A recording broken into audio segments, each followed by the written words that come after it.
In this enlightening talk, Matthieu Ricard, a renowned Buddhist monk and author, shares his profound insights on happiness and well-being.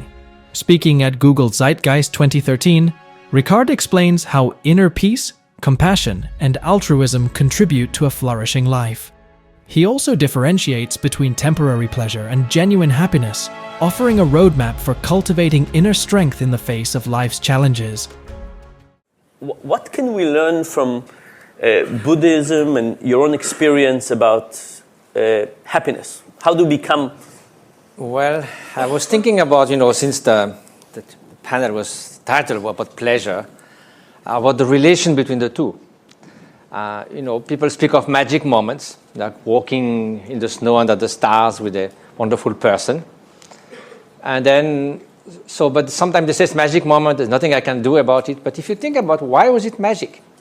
At that time, there was a sense of having no inner conflicts, of feeling sort of a bit spacious with the universe, with the loved one, and so this kind of peace. So it's not that magic. You can understand why it happened.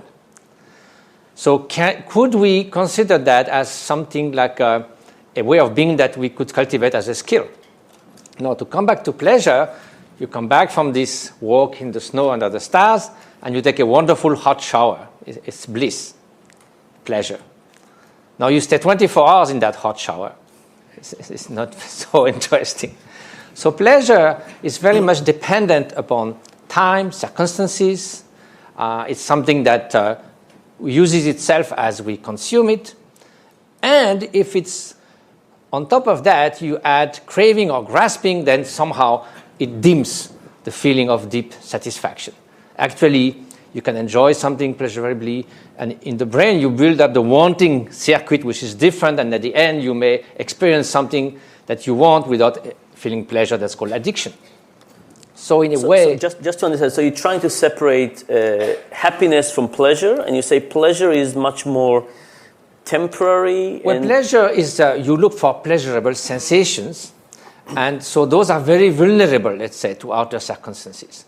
And basically, if you are keeping on trying to renew that all the time, and this is the recipe for happiness, it looks more for a recipe for exhaustion than happiness. So let's take happiness now as a way of being. So a way of being which is not just happiness on its own, but a cluster of human qualities. That is inner peace, inner strength, inner freedom. It is loving kindness, compassion, friendship, resilience, inner courage. And those are things that the more you experience them, rather than pleasure, the more actually they get deeper and stronger, because it builds up something. So in the end, you end up with inner resources to deal with the ups and downs of life, no matter what happened, at the opposite of pleasure. So it builds a platform in life on which you come back after winning the lottery, you come back or even go below. If it's a drama, you also come back to that platform, but you raise that platform as a skill. So now, it's also something that gives you a sense of confidence that you can go through the ups and downs of life. So therefore, you feel less vulnerable, you feel less threatened, you feel less protective. So you also naturally will open more to others. So that element, I think, especially the notion of loving kindness, altruism, compassion, benevolence, those are key components to genuine happiness. And it's not necessarily pleasant. We were talking yesterday while taking a walk, that can it be compatible with sadness? So if it's pleasure, no way. But you see an injustice, a massacre, it's incredibly sad. But you can keep the sense of courage, of determination to change that, of compassion, of sense of direction in life. And so you will treat that in the best possible way, in a constructive way. You won't fall into despair. So it's compatible with what I call a way of being, which is flourishing and well-being, even though it's very unpleasant. So in that sense, it is different. Yeah. So I want to find out how you do this, because it sounds interesting. It sounds promising. But so here's my kind of big struggle with pleasure. There's an analysis of people who've been climbing mountains. And when you read these stories about mountain climbing, they seem like stories of pure misery. You would think it's elation. No, it's first of all, it's really dangerous, but it's frostbite and hard to breathe and hard to walk and injuries and so on. And from these descriptions, you say somebody just did that, and they go to the top, they will say this was the biggest mistake of their lives. They'll go down and never do it again. And from then maybe just try to get simple pleasures out of life rather than this horrific experience. Nevertheless, people finish climbing big mountains in the Himalayas and they go back and do the same thing again. And it's the kind of pleasure that looks to me like it's not captured, day-to-day thinking. It's a pleasure that comes from achievement, and it's a pleasure that comes from competition. It's a pleasure that comes from overcoming challenges. It's a pleasure that comes from pain and misery in some interesting... You know the idea of flow. Yeah. It is not so much the competition. I think flow is something that you are fully engaged in. You forget yourself. It's just challenging enough that you have to put the best of yourself, and not too much that you panic. So it's not boring and not stressing. So flow can be achieved through mountain climbing or a surgeon or an artist. It could be achieved also through meditation. It's flow without action. So a continuous stream of experience which has a quality, a sense of flourishing, that the time takes another value. When I sit in my hermitage, some people say it must be so boring, sit months alone in the hermitage. Don't you feel lonely? Don't the time seems long? Actually, you must have access to all Paul's movies when you sit there. Well, but I find the time so rewarding. Just, before lunch break, 15 minutes, it's like a stream of melted gold. I have these 15 minutes to just go deeper in trying to generate compassion and all that. So it is a kind of inner flow. So I think really it's the quality of the experience that will determine over the long time how you go about that. So, you've been called the happiest man in the world, I think. Sorry, I made so many disclaimers about that. I didn't say you said it. Somebody said it. Clearly, you're very happy. That's not too bad. Not too bad. So, we've tried to kind of think about what kind of things we do wrong and how can we do it better. Spending money, being happy, what kind of things our intuitions are generally not correct. And from your experience, what kind of things actually are making people become happier and more satisfied? Typically, the lottery study is very much the comments. People say, "Oh, of course, if I had that, I will be happy." And then you hear people who have everything to be happy. They are beautiful, they are famous, they have a lot of money, and you learn they are very depressed. "Oh, if I had that, what's wrong with this guy? If I had that, I will be happy."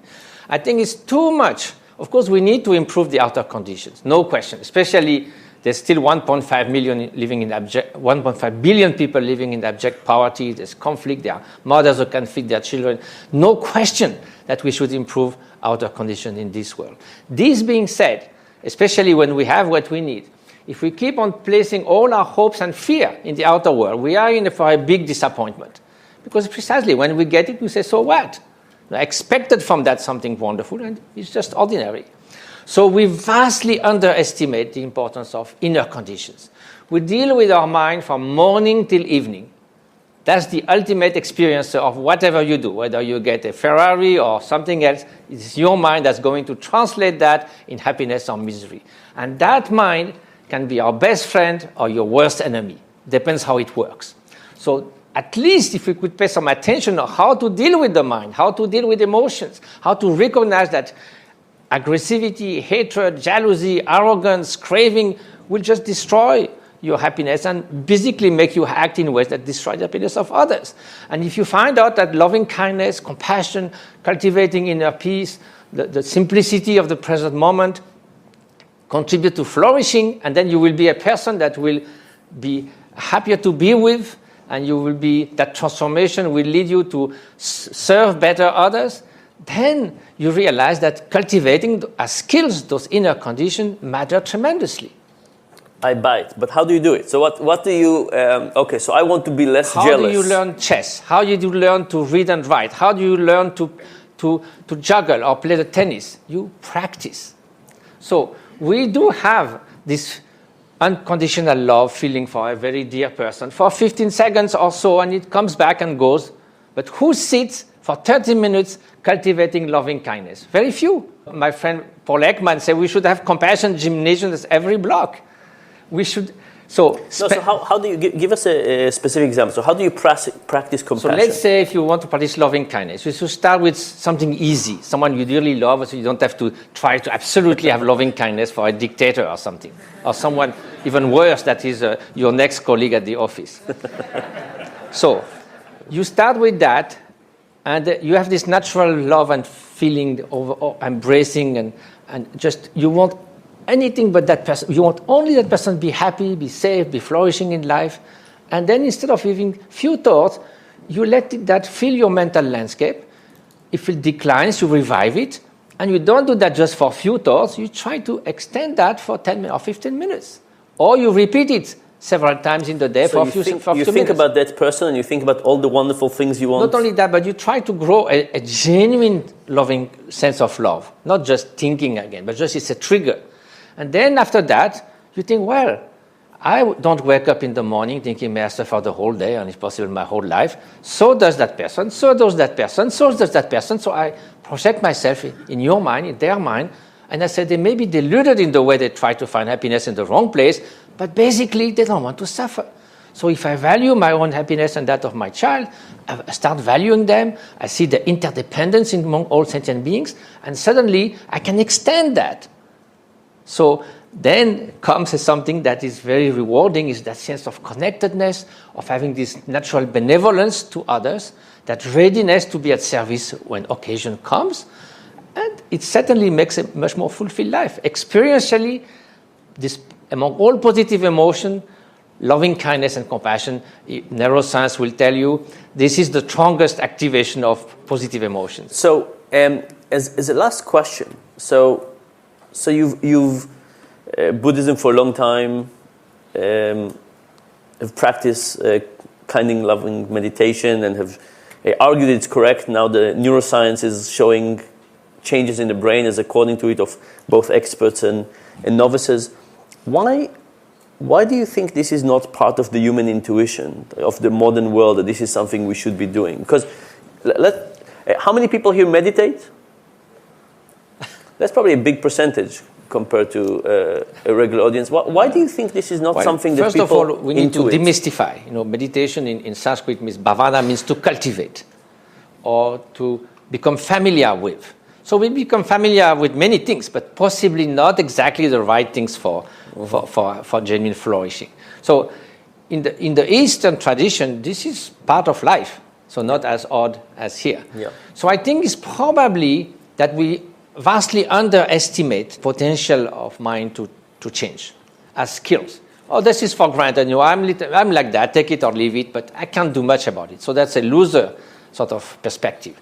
But what neuroscience shows, and that's why that collaboration is so fruitful, is that neuroplasticity can happen at all ages, and it starts within 2 weeks, and it certainly makes a difference. And in the behavior, we don't have time, but just now we are with Richard Davidson, there's a program for preschoolers, 4 or 5 years old, 8 weeks, very simple training of pro-social behavior, gratitude, and so forth. And you will be amazing of the result. It completely breaks after 8 weeks the in-group, out-group. They give as much, we ask them to give stickers to their best friend and to the less likely friend in the class after 10 weeks, although in the beginning they give everything to their best friend. So simple interventions, secular, that based on this experience from the contemplative side, that can be an immense contribution. This has been fantastic and inspiring, and I'm looking forward to more. Thank you very much. Thank you so much. Visit our site, EnglishSpeechChannel.com, for exclusive access to video transcripts, offline audio, English lessons, and private classes. Don't forget to explore our free and new ebooks.